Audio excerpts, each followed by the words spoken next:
তুমি চিন্তা করবা তুমি বুয়েটে চান্স পাওয়ার পরে ওরিয়েন্টেশনে বসে আছো, তোমার বাবা মা নিজেকে নিয়ে তোমাকে নিয়ে খুব খুশি হয়েছে, তুমি ক্লাস করতে যাচ্ছ ইসি ভবনে, তুমি ডাক্তারের এপ্রুভ করে তুমি যে ক্যাডাভারের সামনে দাঁড়ায় আছো। Think about those images. এগুলো শুনে খুব ক্রিঞ্জ লাগতে পারে, পাবলিক তো ক্রিঞ্জ বলবেই, এই সেম পাবলিকই তো আমাকে সুইসাইডের দিকে ঠেলে দেয় চান্স না পাইলে। সো পাবলিকের করা খেতা করি আমি আমার ব্রেনকে ট্রেন করি, ঠিক আছে? আমার যখন পাওয়ার লিফটিং আমি করতাম, আমি আমার ট্রেনারকে জিজ্ঞেসছিলাম আমার ভয় লাগছে ওয়েটটা উঠবে না, বলছি আপনি ওটা নিয়ে চিন্তাই করিয়েন না, আপনি চিন্তা করেন ওয়েটটা র্যাক করছেন, আপনি উঠায় ফেলার পরে দেন আপনি সেলিব্রেট করতেছেন, you think about that.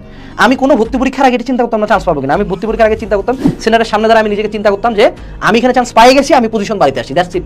I am just attending so that I can increase my position. 3টা ভার্সিটিতে ফার্স্ট হয়েছি, ডেন্টালে থার্ড হয়েছি, 15টা ভার্সিটি। ঢাবি চারুকলাতে চান্স পাইছি, ঢাবি চারুকলা কে পাইছে রে? একটা ইঞ্জিনিয়ারিং কোচিং করা বলা চান্স পাইছি কেন?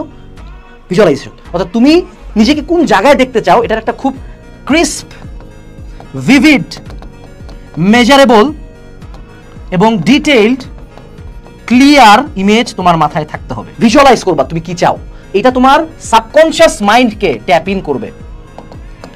সাবকনশিয়াস মাইন্ড এবং সাবকনশিয়াস মাইন্ডই কনশিয়াস মাইন্ডকে কন্ট্রোল করে। সো ভিজুয়ালাইজ করা শুরু করো, ডেইলি যখনই বসে থাকবা প্রতিদিন ভিজুয়ালাইজ করবা যে আমি এটা হইতে চাই, এটা হইতে চাই, এটা হইতে চাই। একবার সাবকনশিয়াস মাইন্ডে ইমেজটা গাঁথে গেলে তোমার সাবকনশিয়াস মাইন্ড তোমার কনশিয়াস মাইন্ডকে তোমার আশপাশটাকে এমনভাবে কন্ট্রোল করবে যে তুমি ইনশাআল্লাহ ওটা অ্যাচিভ করে ফেলবা। স্বাভাবিক, তোমার তো কোনো কিছু নাই যেটা নিয়ে কনফিডেন্ট হবো। তুমি কি সালমান খান, তুমি কি ঋত্বিক রোশন, তোমার তো চেহারাও নাই, তোমার খুব টাকা আছে, তুমি মুকেশ আম্বানির বলা না, তাহলে তোমার কি নিয়ে কনফিডেন্ট হবে? You have to give him success. আমি বললাম সাকসেস কেমনে দেবো ভাই? কনফিডেন্স নাই তাই সাকসেস নাই, সাকসেস নাই তাই কনফিডেন্স নাই, তো সাইকেলে পড়ে গেছি ভাই, কি করবো? এই সাইকেল ব্রেক করা শিখি। তোমার ব্রেন আবার একদিক থেকে বোকা, সেটা লোকে তুমি মাইক্রো সাকসেস দাও। আমি কি করতাম জানো?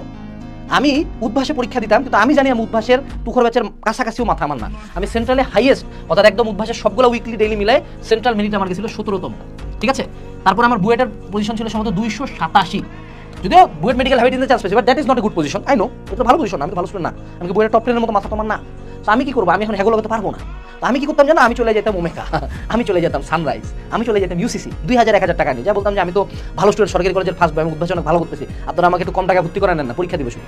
তো ভালো স্টুডেন্টকে যে ভর্তি করে নেন, ওরা তখন 1-2000 টাকা আমাকে ভর্তি করে নিয়েছে। তো দেন আমি ইউসিসিতে পরীক্ষা দিছি, সেন্ট্রাল মেরিট একবার ফার্স্ট একবার সেকেন্ড।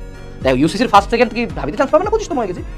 তারপর মনে করো মেডি করতে যাই, এক্সাম দিই, যত জায়গায় পারি ছোটখাটো কোচিং সেন্টার, অনেক ভাইয়া পরীক্ষা নেয়, বাসায় পরীক্ষা দেয়। হ্যাঁ, আমার বন্ধু জিহাদ তো কি আমি 3 জনের মধ্যে আমার হাইয়েস্ট নাম্বার, তাহলে কনফিডেন্স পাবো না? সো তোমাকে ব্রেনকে মাইক্রো সাকসেস দিতে হবে। এই জন্য তোমরা বিভিন্ন বড় কোচিং সেন্টার অবশ্যই এক্সাম দিবা, অবশ্যই গো টু উদ্ভাসে এক্সাম দাও। সেই সাথে তুমি সানরাইজ কোচিং সেন্টারে একটা সাব এক্সাম ব্যাচে ভর্তি হয়ে যাও, যেটা কোশ্চেন ইজিয়ার। কেন তুমি এখানে ভর্তি হবা? So that you can bring out your confidence. এবং তুমি এরকম ছোট ছোট সাকসেস যখন ব্রেনকে দিবা, দেখবা তুমি কনফিডেন্ট হচ্ছ। আমি এই জন্য বিনা কারণে বিভিন্ন অলিম্পিয়াড দিয়ে বাড়াইতাম, ঠিক আছে? So you have to give yourself small successes to achieve confidence. এই দুইটা জিনিস অ্যাড করো, তোমার কনফিডেন্স অটো চলে আসবে।